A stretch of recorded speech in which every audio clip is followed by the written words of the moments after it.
Welcome to Cooking Made Simple with Chef Kelly Armetta. I'm Chef Kelly, and today I'm going to make something really special for you. First thing, I'd like to introduce you to our friends at the Better Fish, Australis Barramundi, and we're going to work with their fantastic product today, Barramundi.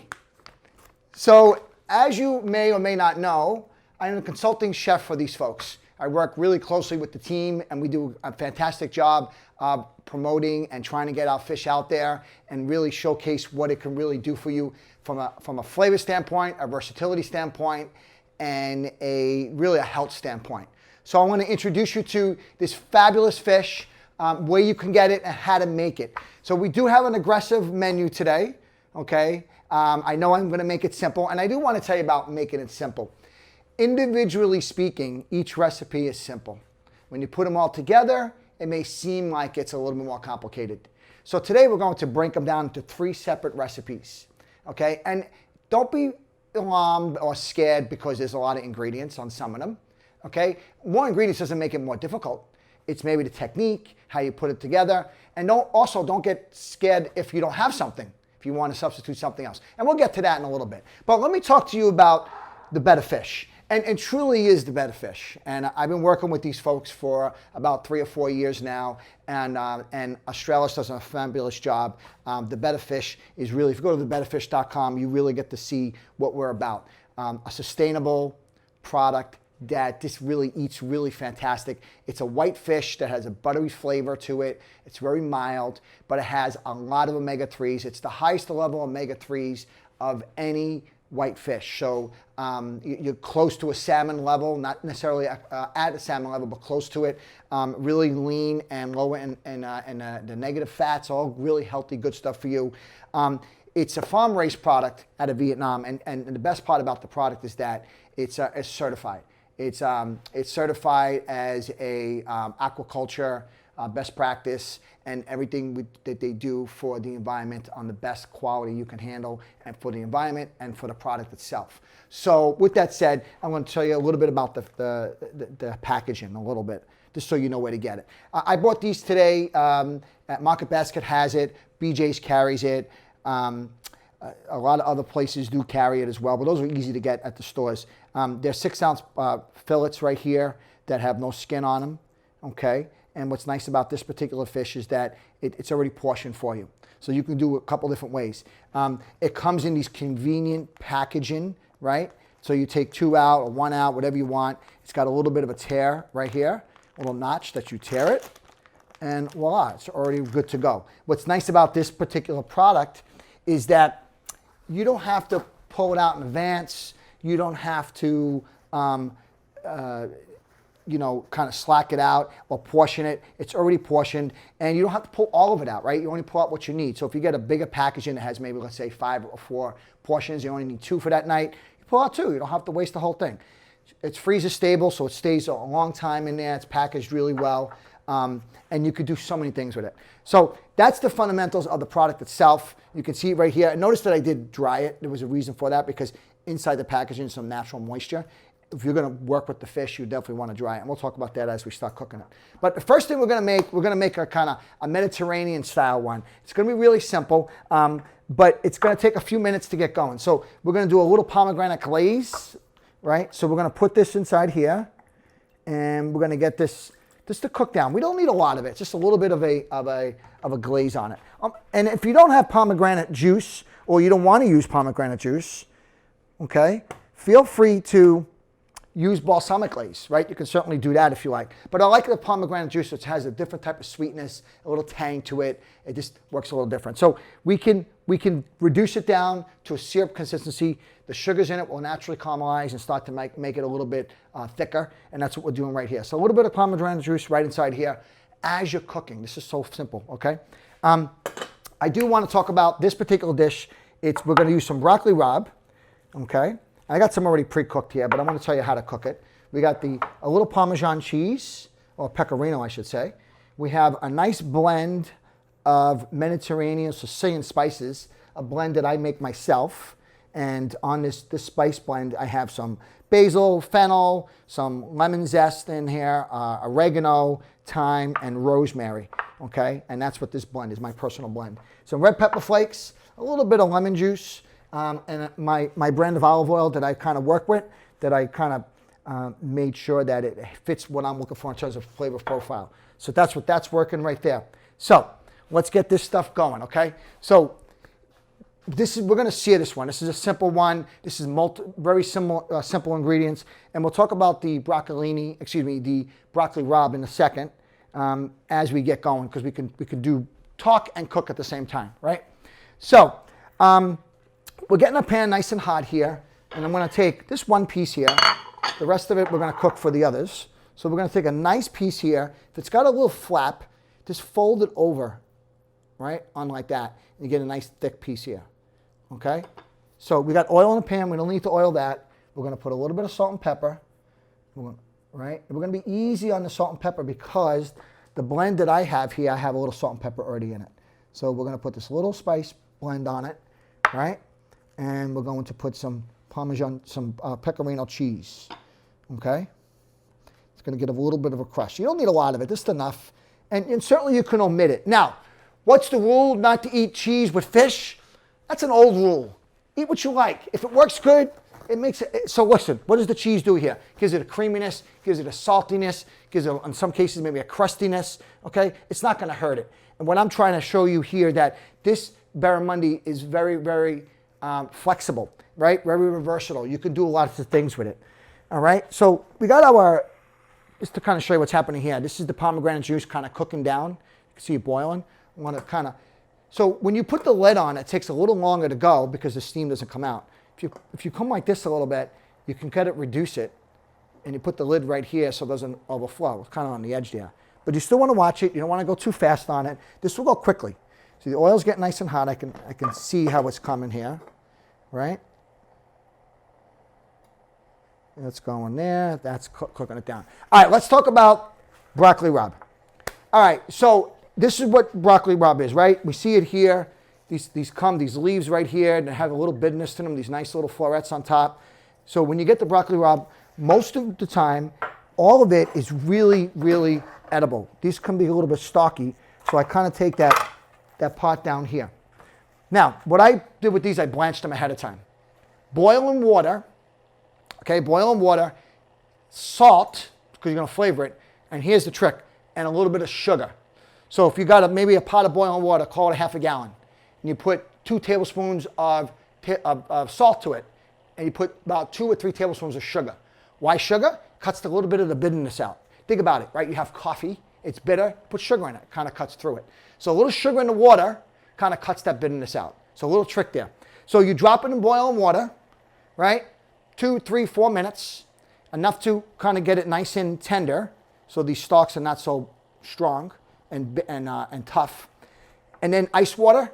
If you're going to use it right away and saute it into a pan, you have a pan ready to go, right? You're going to go right into that. Then you want to be careful because it'll be wet, and then you want to splatter on you. But if you're going to shock it into some ice water, take it out, drain it, that's what I have here. Okay? So that's pretty simple. We're going to come back to that one in a minute. We're going to make sure our pan is nice and, see the oil's nice and smoky there? Not too, I don't want it too smoky, so I'm going to come down for a second. So we got our fish here, our barramundi, right? We're going to put this guy down. Notice I'm swirling around so it gets a nice, you can smell that cheese in there. It's great. That's going to give you a nice little crust to it, a little sweetness to it, and a little bit of saltiness. That's why that's cooking there. So this is cooking down. I got that going there. So our broccolini, we cooked it. We pretended we cooked it. I cooked it already earlier. We have a little bit of red pepper flakes and a little bit of lemon here. All right. So far so good. Simple, simple, simple. We haven't done anything spectacular, right? We haven't done anything really difficult. Now here's the thing about the fish. I also want to put a little salt on the bottom here because you want to flavor, season both sides. You don't want to be like only one side. You can tell the difference when you get a trained palate. You can tell the difference of a product that's been salted and seasoned on both sides, because when you bite into it, you can feel the flavor on one side. You can taste it just only on, and then when you mix it around in your mouth, it kind of all comes homogenized, but you can tell the difference. All right. So on a medium-sized heat, you don't want to cook this too high because you don't want the cheese in the interior to burn, the exterior rather, before the interior cooks. So this is getting nice and thick, not where I want it yet. So we're going to use the same pan. So right now, for this dinner, if you wanted to boil the broccoli rabe in this pan, take it out, let it sit for a minute while it's still warm, drain it, then reuse the pan, dry it out, add your fish. Essentially, you're working with two pans, a small little pan for the reduction, or if you already got a balsamic glaze instead, you can use that, or you use one pan. It's a one-pot meal, really simple. I love those things. You don't have to overdo it. It's important to know that when you have like really nice herbs, like in the case that I make my own little blends here, you become flexible with these things. So a little bit of herbs go a long way. In this case, I'm using some dry herbs, right? When you have those herbs and you have those quick little simple things, great ingredients, a little bit goes a long way. All right, so I can see that it's not quite cooking all the way through. It's only over here, right? Once it goes through and gets to the other side, you'll start to see that the steam will get through, will start to come through, will cook evenly. Now, here's the beauty about the better fish. And it truly is the better fish. It really is, between the way it eats, the way it handles, the way you purchase it, very price stable, freezer stable, so you can put it in the freezer and don't worry about it. Actually, I took these out of my refrigerator, my freezer, an hour before I came to here to cook today. And just within the last few minutes, they're completely defrosted. Didn't take long. All right, I don't want to get sidetracked here, but our reduction's almost there. It's still liquidy, okay? So I'm going to lower it down because I don't want that to go down to too much of a sear, but I can't control it. All right, so this fish, you can, as I started to say, you can leave it a little slightly underdone, okay? Look how beautiful that is, right? Look at that. Nice color, right? Everything right over here. Crispy, it's got a nice little firmness to it. It's going to eat really well. All right? So, don't have to do too much to it. All we did was put the cheese on it. We put the Sicilian spice blend that I make on top, a little salt and pepper. Got the pan nice and medium heat. Seared it, turned it over. It will steam up a little bit within itself, okay? If it's a tad underdone, it's okay. It's very healthy and safe to eat. This is actually, talk about from a raw product, I use this product as a cruda, as a poke, just really in a lot of different ways like that. So I can do it in different ways. This is not still a little bit runny. We're gonna get more syrupy, okay? So now I'm just gonna take the cover off so it can get nice and thick there, all right? So fish is still a little bit underdone, but you're talking about what, 8 minutes, 9 minutes we've been on the show, right? And I'm almost done with this fish already. How fast is that? And if you have the broccolini from the day before, or you want to cook it from the beginning to the end, you're talking really putting this whole dish together within 20 minutes. That's not a long time at all to put a really nice meal together. Great broccolini, or broccoli rabe, excuse me. Yeah, you can use broccolini too, right? Broccolini, broccoli rabe, broccoli itself, anything like that. And you can put this together really quickly and have a nice, beautiful meal. It's very healthy. It's kind of inspired to like the summer Mediterranean, so it's a little bit lighter. And I think you'll see how this all comes together. All right, so the fish is almost done. It's still giving out a little bit, so I'm just gonna help it along. If I had 2 pieces or 3 pieces, I want to put them here. Probably get 4 in this pan so they cook evenly. All right, so that's going good there. All right, so let's take a look at our syrup. Our syrup is not quite done. It's still watery. So we're going to cook that down a little faster now. All right. Now, I want to show you the middle here. It's a little underdone, right? It needs a little bit more time. I don't know if you can see that at all. You can see it there. When you start to see the kind of white coagulation come up, the protein is starting to denature and put out. It's kind of getting overcooked at that point. So that's not the case here. So just turn it over, see what it looks like here. All right. Now, you guys out there that like to cook, right? Cooking is not about flipping things over 12 times on the grill. Keep going, keep going, keep going. Let it cook. I know I'm talking, I'm teaching here. Notice how it's holding up nice and firm, okay? I'm not covering it. You can cover it. What happens is if you cover it, it will steam up a little bit. You'll lose a little bit of that sear, that crispiness that I'm looking for. So I'm not trying to do that. So this is coming out really, really good. So I'm going to put this aside. And then I'm going to use the same pan. It's a tad underdone, but we'll let it sit for a minute. We'll come back to it. All right. So the oil's still good. You got some good flavors in there. We're going to put our broccoli rabe, saute it up a little bit, right? A little pinch of salt. Now, here's the deal. If you're going to put red pepper flakes in it, certainly put as much as you like.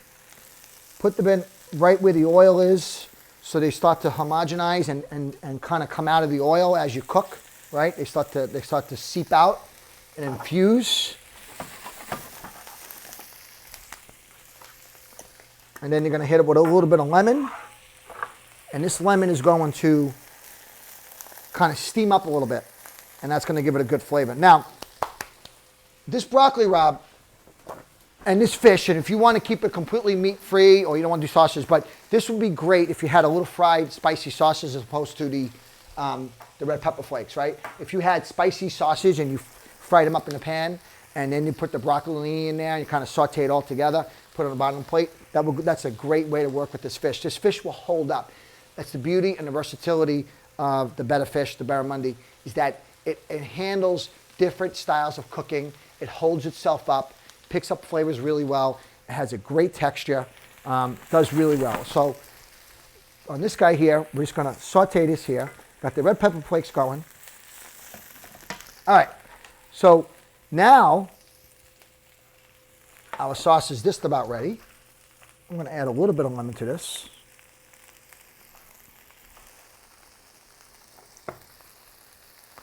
Remember, this is already cooked, so you don't have to worry about getting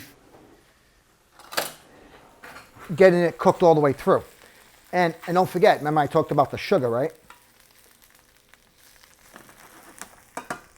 All right, so this is almost hot enough, ready to go. And let's see, this is just about there. Okay, I think we're good. So our fish, it looks like it's perfect. Let's take a look at this, come closer. A tad underdone, but you get the point, right? Maybe another minute in the pan would have been perfect, okay? So this is a nice little sear to it. The thing about when you work with red pepper flakes is I like to kind of put them in the beginning and cook with it in the oil so it starts to infuse inside the oil, and as you mix it around, it's more of a homogenized flavor. It's not going to overpower, right? And as soon as you bite into it, it completely takes over. Put this broccoli rabe right there. Perfect on that one. Put this fish right on top.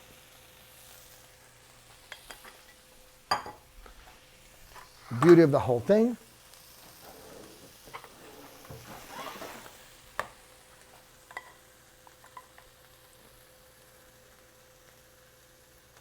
Got this little sweetness, a little tang to it. You can bring it down a little further if you want. And then I always like to put a little love on it. And there we go. How simple is that? So there you go. You got your Parmesan Sicilian herb crusted barramundi. Welcome back to part 2 with the better fish, barramundi. So before we made the version of the pan seared with pecorino and some Sicilian herbs on the right and broccoli rabe, now we're going to do a grilled one that's really inspired by the fall harvest, right? We got some sweet potatoes. We're gonna do a hash with some kale, okay? Recently, my daughter and I went out for some brunch, and they had a great sweet potato hash. And I said, I'm inspired by this. I get inspired by a lot of different things. And I was like, I'm gonna do something with the barramundi on this one, so it's great. So let's get started real quick. I got some diced sweet potatoes here. You could certainly, I already pre-peeled them. You can buy them already done, peeled if you like.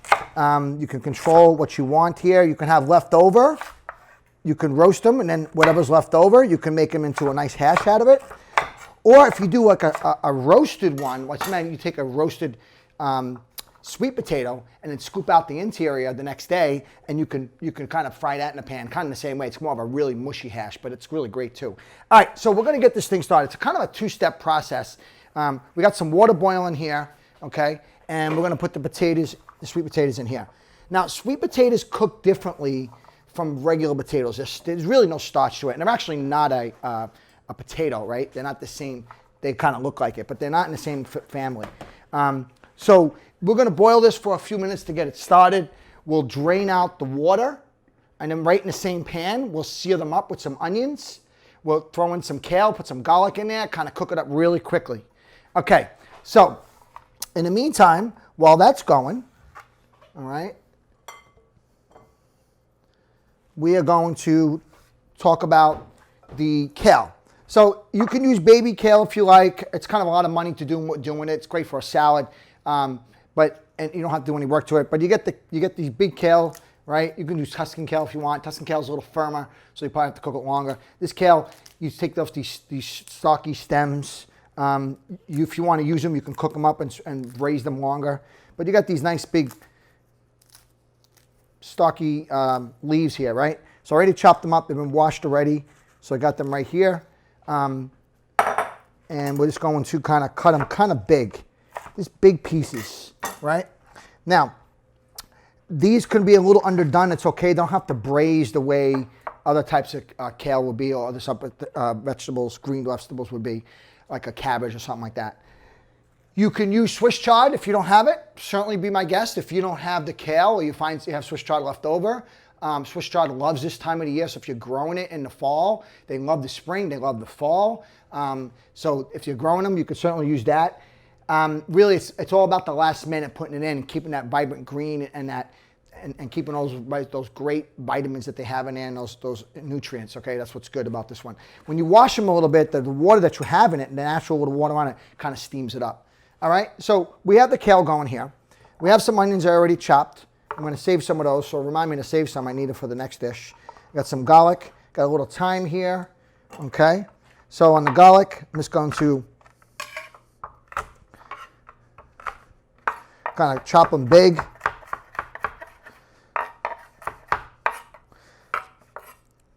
Hold its texture. Now here's the thing. I'm going to also put in a little bit of nutmeg. Okay, if you got a little fresh grated one, you can do that. That's going to be kind of pull that little fall flavor. We're going to splash it with a little bit of maple vinegar, maple sherry vinegar. If you have it, I have sherry vinegar. It happens to have maple in it, but you can certainly use the sherry vinegar. And an alternative, if you don't have sherry vinegar, you could use malt vinegar. I like that warmer flavor for this particular one. I don't want a balsamic. I don't want a red vinegar. I don't want to, you could probably put a splash of apple cider. That kind of works with the season we're in.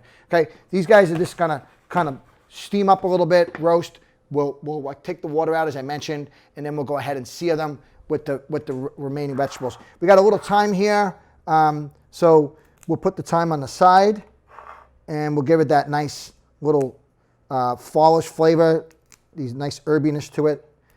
If you're going to use dry thyme, if you have it, it's a little bit more intense in the flavor, and it has that dry flavor to it, right? It has, where it's dried out, it's not so vibrant that you get from a fresh one. All right, just a little bit. You kind of release the oils by just doing a little light chop. All right, so we have our garlic, we have our thyme right here, we got the nutmeg, we got the onion, we got the vinegar, and then we're going to put some pumpkin seeds on top. You can pre-toast these if you want. You can toast them in the pan. We're going to make a little, kind of almost a dressing sort of with the oil to put on top of it. And then, of course, the star of this whole thing is we're going to use the Barramundi. Okay, now, I got this indoor smokeless grill. You might have seen me do this before.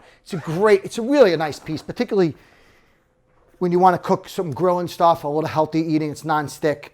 You can certainly grill outside, but if you're cooking 2 or 3 pieces, you're going to turn the grill on and put it out there. You can roast it, you can sear, but if you got 2 or 3 pieces, and maybe you're going to do some vegetables, you can kind of put this right here. It's perfect. I've used this on food shows and some special things that we've done in the past. All right, so we're going to spray. You don't really need to, it's a non-stick on this one. You don't really need to do too much to it. Simple salt and pepper. We're not going to overdo this one, right? We don't have a big flavor profile that we're going to do it. Remember, both sides if you can, right? You're going to turn it, okay? And we're going to bring this up a little bit more. And we're going to let that cook, okay? This is really simple. Now the potatoes, I just want to see if they're getting a little softer.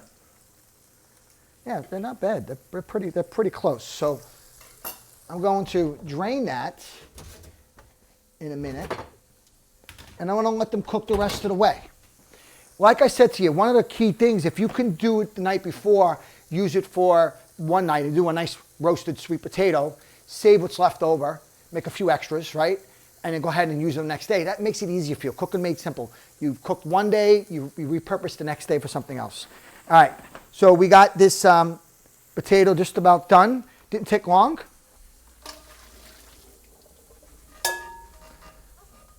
All right, going right back into the pan here. I just put those to the side. Let's put it back here for a second. We'll put some oil in the pan. Okay.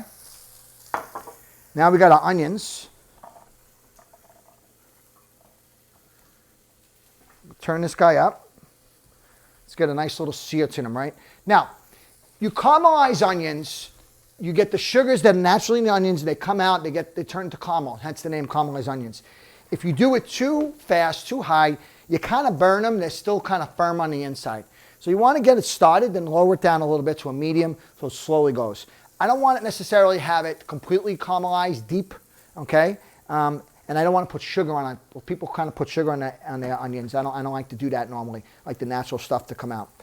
You can use red onion if you like. You can use a Vidalia onion. You can use a white onion. You can use Spanish onion. Whatever onion, whichever you have. Don't go out of your way and get a bunch of different onions. Use what you have that there today, okay? If you want to experiment and change things up a little bit, please do. I encourage it. And I also tell you, as I always say, don't worry if you don't have something. Use something else, all right? So we're going to save these other pieces for the next, for recipe number 3. Remember, we talked about there's going to be 3 recipes today, okay? So this guy's cooking, doing pretty good.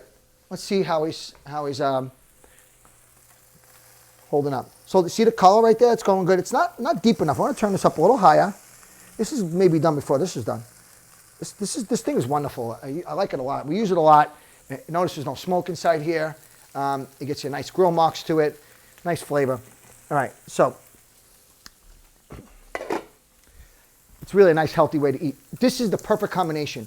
We have a really low fat, high nutrient omega-3 fish that cooks on a non-stick pan. Really, essentially, it's a non-stick pan. Really healthy, what you put on it, how you do it. You saw that I seared it. Now I'm doing a grill. The next one we're going to do is a roast.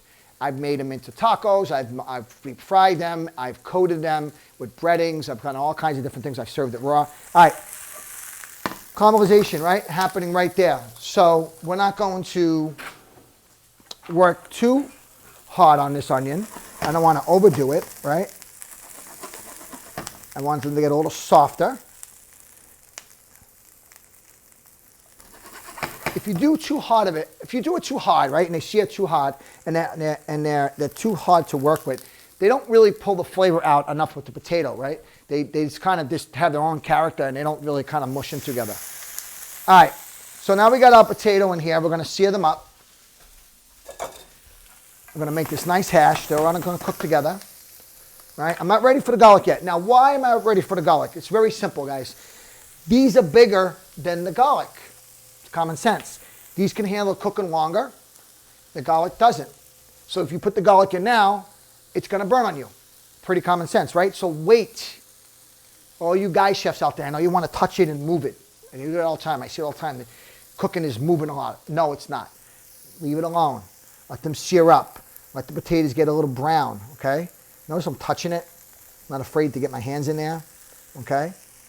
Those potatoes didn't take long. I mean, you saw it on live TV, sort of live, but you saw the whole length. These are nice and soft. Like I said, they cook differently from regular potatoes, right?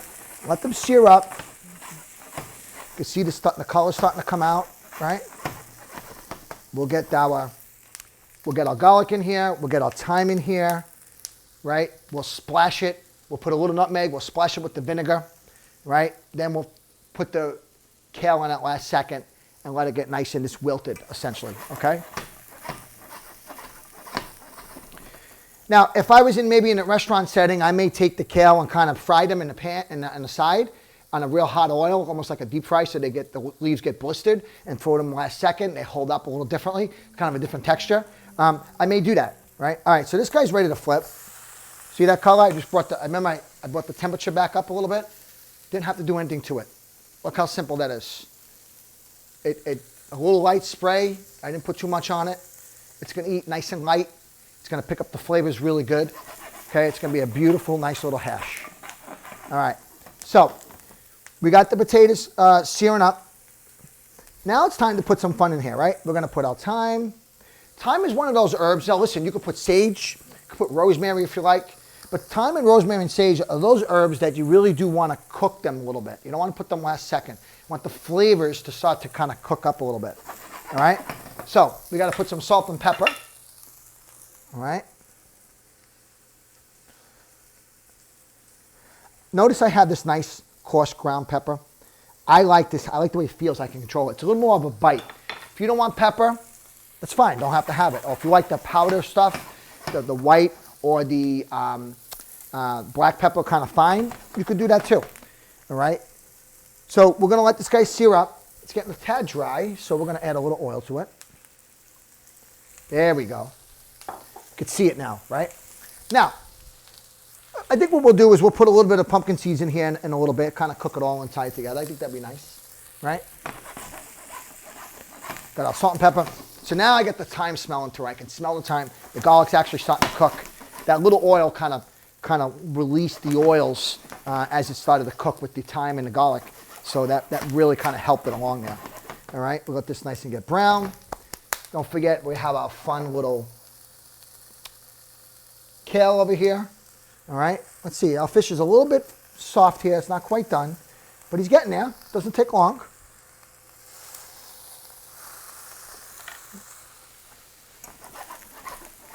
All right, this has nice flavor. It's looking good. Pinch of nutmeg now. Let's get that nutmeg in here. Now, nutmeg and like leafy greens and cream, they all kind of go together. So you put a little nutmeg and cream and spinach together. It's great for like spinach, cream spinach. So it kind of works naturally together with the stuff we're doing, okay? Now, you don't want to overdo it either, right? You don't want to overpower it. So it's just a little bit goes a long way. It's a little like, as they say, je ne sais quoi. Just a little something in there, right? That's all that is. So we got this great hash coming. Color's coming up really nice, okay? I want this guy to get a little sear now, so I'm going to turn him up real high, and he's going to be ready to go, and we're going to have this nice, wonderful hash. And before we put our kale in here, well, so we're going to put the kale first, then we're going to splash it with a little touch of the vinegar, and then we'll put the kale, and we'll put a little seeds in it, okay? And then we're going to make a little bit of a light dressing, kind of a sort of dressings to put on top. I always like to top it, right? There's always a little topping, whether it's in the previous one we did the reduction of the pomegranate. If it's going to be, this I'm going to sit on the bottom, right? A hash, kind of think of a bottom. But in this case, I want something to go on top, right? Maybe it's a gremolata, maybe it's a pesto, whatever it is. I like something on top to give it some little look to it, right? And then give it some flavor, kind of pulls it all together. So this has nice color, okay? Let's see if they're done.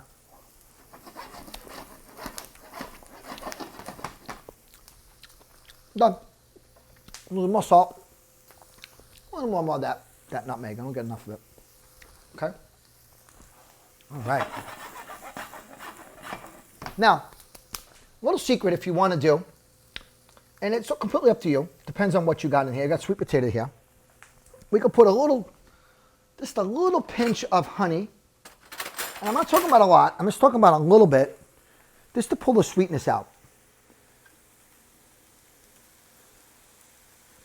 That's the little something. So you get that little nutmeg, you get that little pinch of honey. So this is I tell this to my cooks at work. This is what makes something from good to great, right? We work with the same recipe. Maybe it's a little technique I did. Maybe it's a little extra pinch of something I did. Maybe I put a little secret ingredient. That's what this little stuff is. You don't want to overpower it. You know, when people make like a bisque soup or like a sweet potato soup or a butternut squash, they put tons of sugar and honey, and it's just too sweet. You don't need to do that much of it. You have natural stuff coming into it. All right, this caramelization is looking really good now. The fish is done. right? We got a lot of stuff happening. I'm just going to take this fish because I don't want to overcook them. Put it right there and get this out of our way so we can see what's happening. All right. So I said this was a little bit more involved than what we did before. Let's put a little bit of these seeds in here so they toast up a little bit. And we'll put these kale pieces. So I don't know if you can hear that or not, but there's a little water in here. And as I put this in here, it starts to sizzle. Right?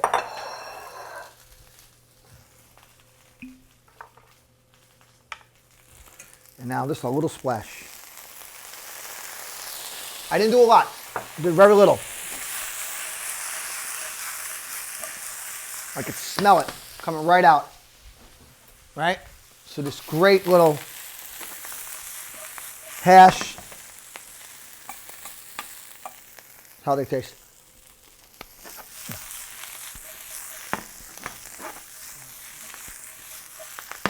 The vinegar gives a nice little tang to it. All right? That's done. Simple. Look how nice that is. Colorful. It's so Halloween, isn't it? So fall. Beautiful colors. Take that off. Shut that off here. All right. So, we're at a beautiful barramundi sitting right on top. Now, we'll take a little bit of oil. Not too much. Splash of vinegar. Our seeds. This guy's making noise on me. There we go. Mix it up a little bit. Pinch of salt. Right?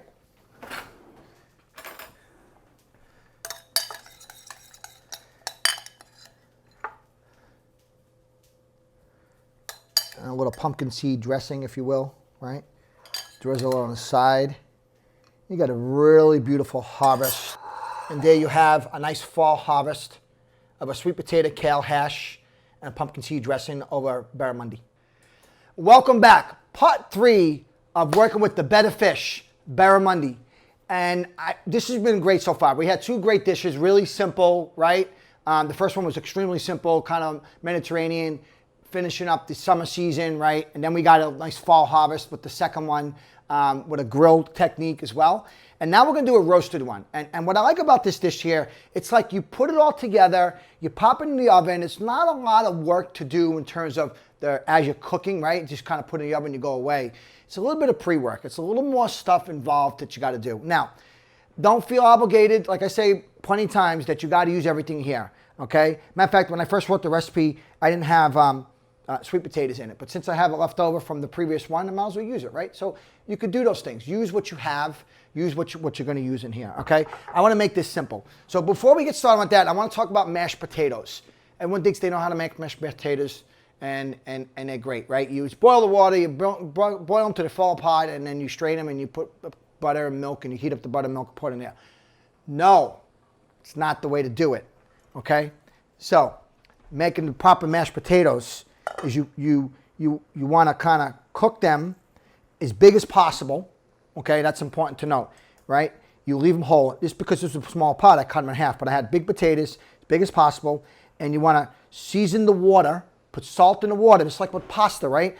The potatoes absorb that salt, so does pasta, right? The second part of that is that you want to make sure it's submerged, no water just on the bottom and the top is dry, right? And you want to have enough room. You don't want them to be overcrowded. Can you overcook potatoes for mashed potatoes? Absolutely. And what happens is the starch bleeds into the water. And then you get this gooiness to it, right? Really, a lot of high-end restaurants will make mashed potatoes in 2 batches. They'll make the first batch to get the service started of the night. Then halfway through, they'll make a second batch to keep the quality good. Because as it sits and stays warm in the hot box or wherever they're keeping it warm, it breaks down. All right, so we got this guy boiling. Kind of a little bit, I'm going to lower it a little bit. I don't want to boil too hard because what happens is when you boil it too hard, the exterior cooks before the interior, and that's not a secret. Use cold water. If you use cold water, it comes up evenly. So you don't have the exterior cooking before the interior, and then it falls apart and you get that mushiness to it. So what I'm doing with the knife here is, if you notice that, as I'm pulling it up, I'm going to go all the way through. As I'm pulling it up, it's sticking a little too much, right? And it should kind of stick ever so slightly and then pull down.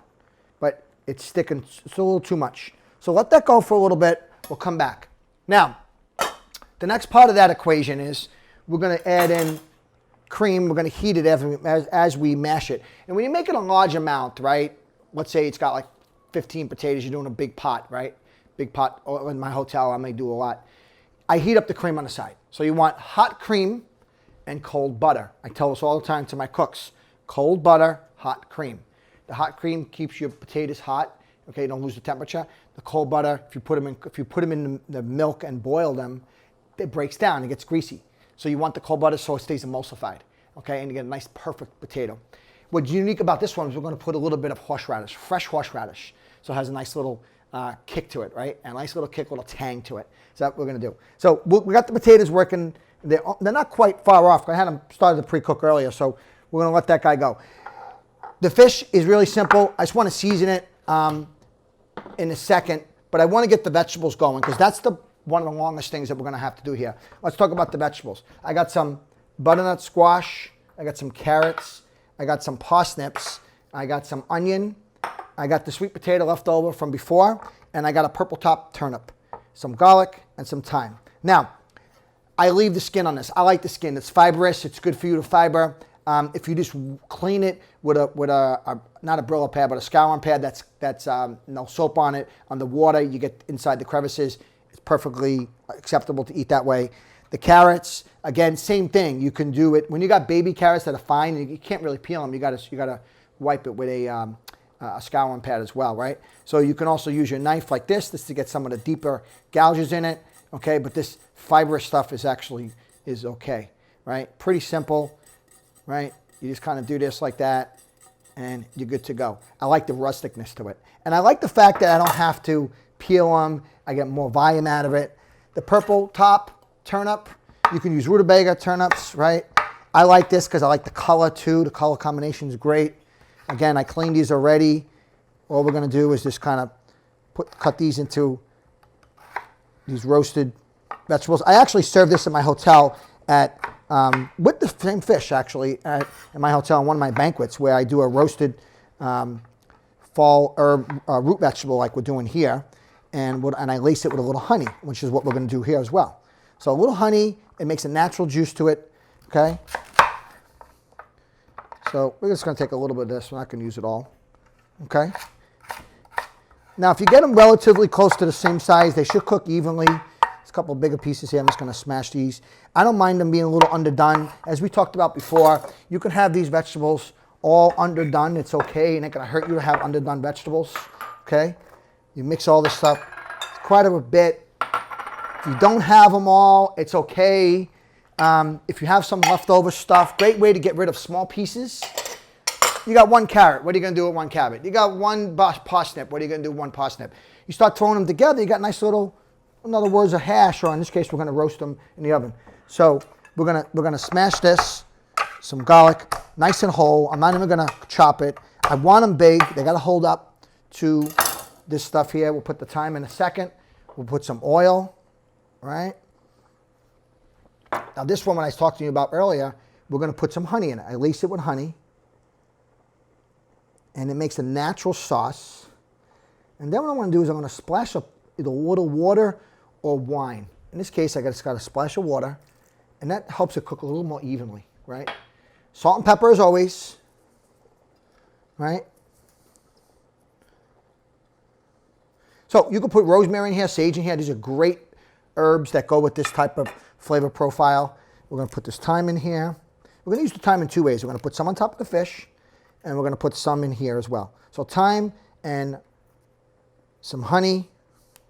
So it's a version of the hash we did, except I'm not cooking it. I'm not going to put green vegetables in this one, right? So we're going to mix this guy around.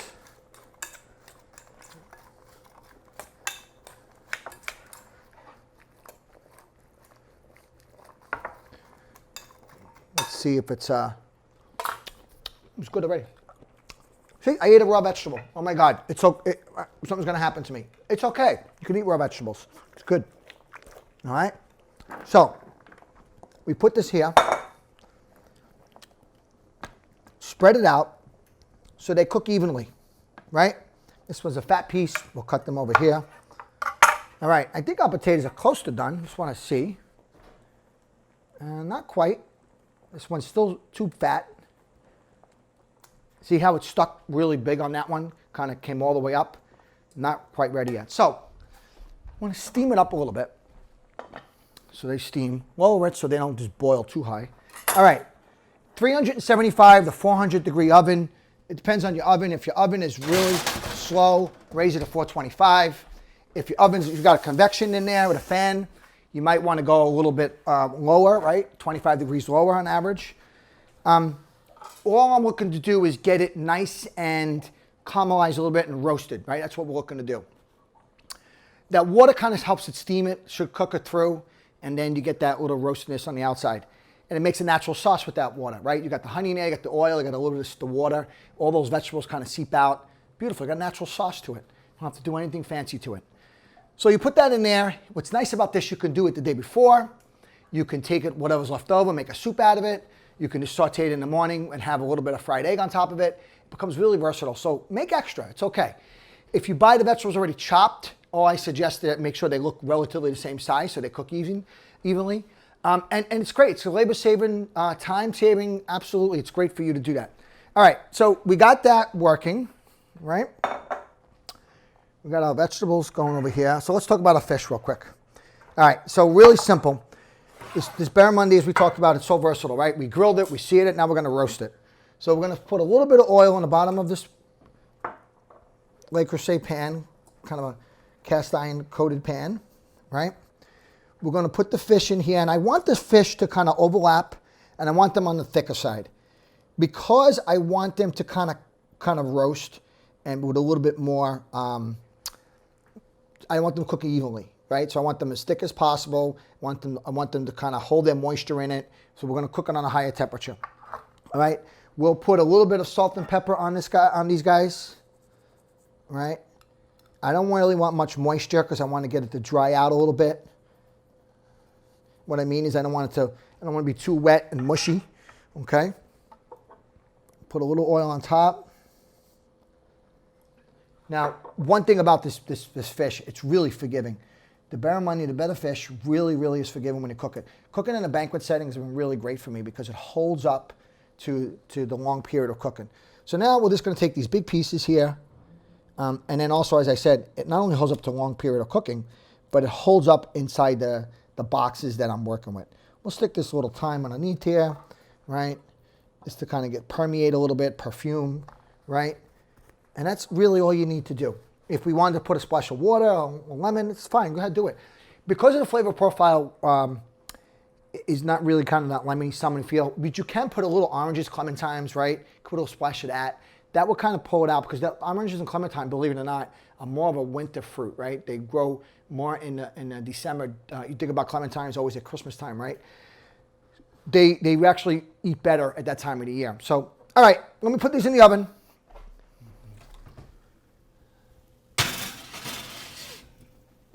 All right, so before we get moving on to the next thing, the mashed potato, let's see if it's done. Could be close.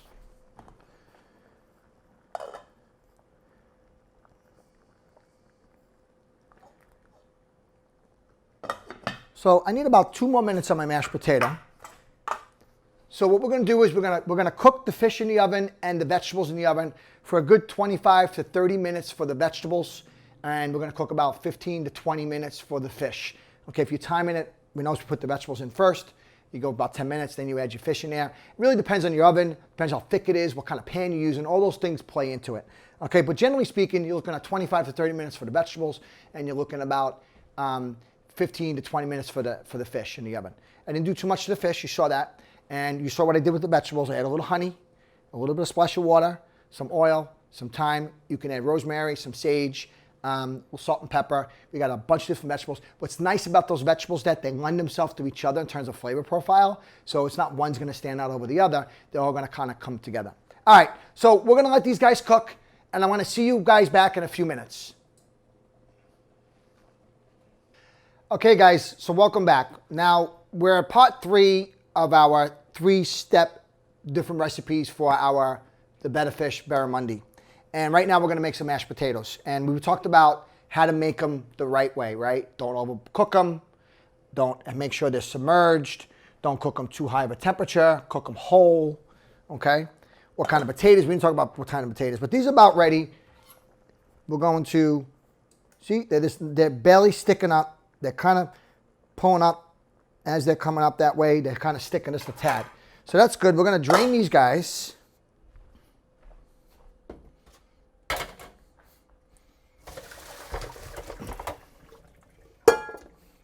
All right, so putting this back on here, right?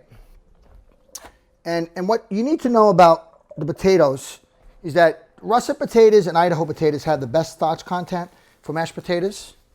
Okay, and you can use other potatoes as well, but like a cream of potato, a red bush potato, but they don't have the same starch content, so they don't cook the same way. Okay, so we're gonna dry this guy out, right?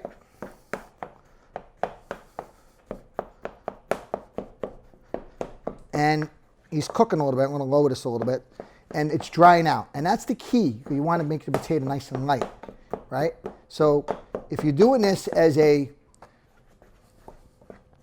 mashed potato for a few people at home, like, let's say you're doing 4 or 5 people, potatoes, not that big of a deal, right? Just make sure they're all done. If they're a little bit underdone, it's okay. It's rustic, right? It's definitely home style. See, this, I'm drying it out right here. It's going to keep if you have a masher, we didn't have a masher here today, but I'm still be able to use it with the back of a spoon and kind of pushing it all together, right? So, we talked about hot cream, cold butter. For the small stuff we have going over here, I don't really need to boil on the side. If I was making a large amount, I would heat up half a cup of cream. So, I'm using half and half. Half and half is lighter. You could use heavy cream if you want.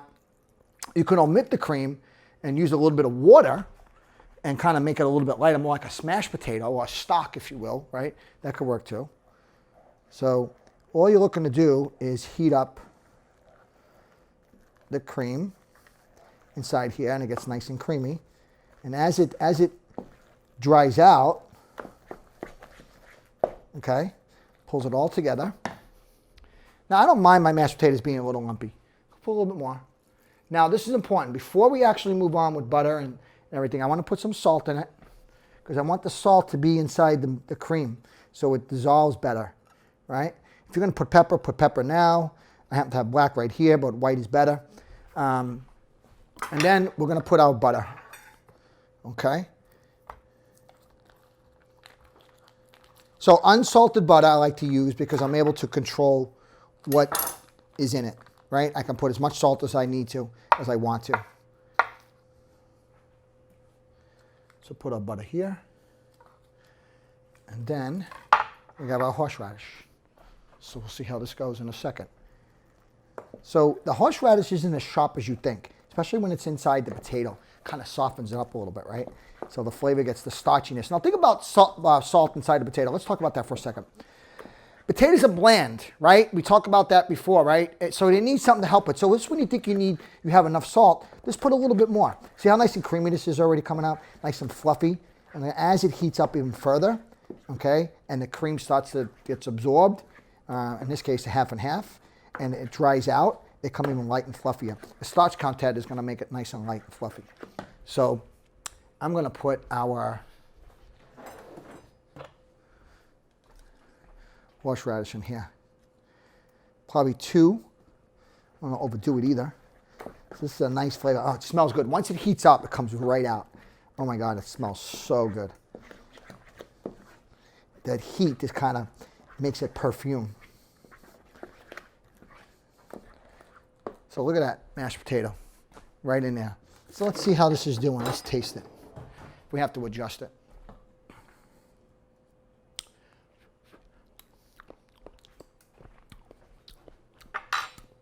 I'm thinking there's a little bit more. A little more horseradish. Okay. Some salt. I think we're good to go. So the mashed potato is done. So now you got company coming over, or it's the holiday and you want to try something different for Thanksgiving. You want to try this potato. I would also recommend that if you're going to make this potato for mashed potato, make 2 batches. Make enough amount, take half of it out, put horseradish in one, maybe put roasted garlic in the other, or put little pieces of Boursin cheese in it. Fantastic, right? So something like that. Anyway, so this is done. You let it sit, okay? If you're going to let it sit, it's to add a little bit more cream in it because it will sit, it will absorb it and get dry. So this guy is great. I think he's really good right now. I love the flavor of horseradish in my mashed potatoes. I had a chef, I used to stick them in all the time. She used to yell at me, stop putting it in there. She didn't want that flavor, but I didn't listen. All right, so our mashed potato is done. Our vegetables are still cooking and our fish is still cooking. So we're gonna see you in a couple more minutes when that stuff is ready. So sit tight. Okay, so our fish is just about ready. Our barramundi's in the oven, coming out really in about a minute or so. Our vegetables need a couple more minutes after that. Remember I told you the fish is only take about 15 minutes or so, 15 to 20 minutes, and the vegetables are like 25 to 30, maybe 35, depends on how it is. So we're almost there, we're getting there. But I do want to bring this out and show you how beautiful it is, and certainly kind of tell you a little bit more about our friends. All right, so if you look over here, the fish is nice and roasted, a little on the dry side, so it's not wet, so it has a nicer texture, right? You can see it's still cooking right here. We'll pull these little pieces of thyme out of the way, all right? They're gonna permeate to it, they're gonna nice perfume into it. So we got our fish right there. We got our mashed potato right here, and of course we got the vegetables in the oven. And I think they need about a couple more minutes. I just wanna show you what they look like. If you look at these, they get a nice color to it already. Okay, I want to get a little drier, a little caramelization happening. So a few more minutes, maybe about 5 minutes, and we'll be ready to go. Okay, so first thing, I do like to thank my friends over at The Better Fish. Okay, these guys are great to work with, great people. The product is amazing. It really, I mean, I don't latch on to things unless I truly passionately agree to it and love it, and I do. We eat it at home often. I cook with it at the hotel. I've done a lot of different things with it. So I'm really passionate about it. I love what they stand for, sustainability. You can find it at Shaw's. You can find it at Market Basket. You can find it at Whole Foods. You can find it at BJ's. So you can certainly find them over there. Packaging is bigger at BJ's, so you get more pieces in there if you want. Very affordable. Great in the freezer, so then you're not sure what you want for dinner tonight, or you can't plan it. You keep it in there, it holds up really well. Convenient packaging. These guys are great, and again, I'd like to thank you guys for helping me today with this. And I can't wait to eat it, because as I tell you all the time, this is my dinner when I go home. So at least some for my friends here at the studio, and then we go home and get to eat it. So looking forward to doing all this stuff. All right, so our vegetables are ready. I'm gonna go get them out. We're gonna plate this last guy up. Okay, and we'll kind of review everything one more time. So here's our vegetables. Look great, right? A nice roasted root vegetables, okay?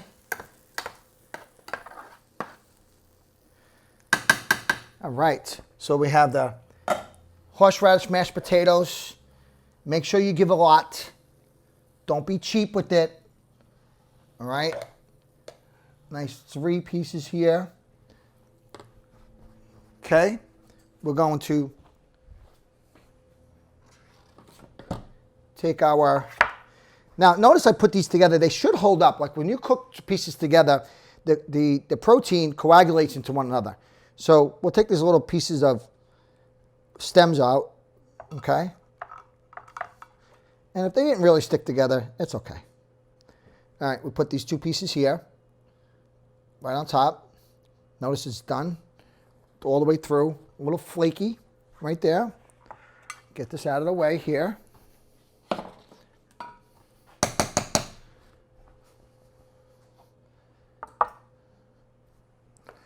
And now we got these beautiful roasted root vegetables. Okay. Now, you can make this one way, change up your vegetables, and it will completely have a different flavor next time around. Okay, this is kind of your sauce at the same time of your vegetable, right? Because it's a dual roll. Okay. So you have this beautiful roasted barramundi with horseradish mashed potatoes and roasted root vegetables. Okay, so welcome back. We have our final presentation of the Better Fish Barramundi, and I'd like to thank these guys once again. But starting with what we started off with tonight, first thing we started with was a Pecorino and Sicilian herb crusted barramundi, broccoli rabe with red pepper flakes, and a reduction of pomegranate. The second one we have here is a nice fall harvest of a sweet potato hash with kale and a grilled barramundi and pumpkin seed dressing.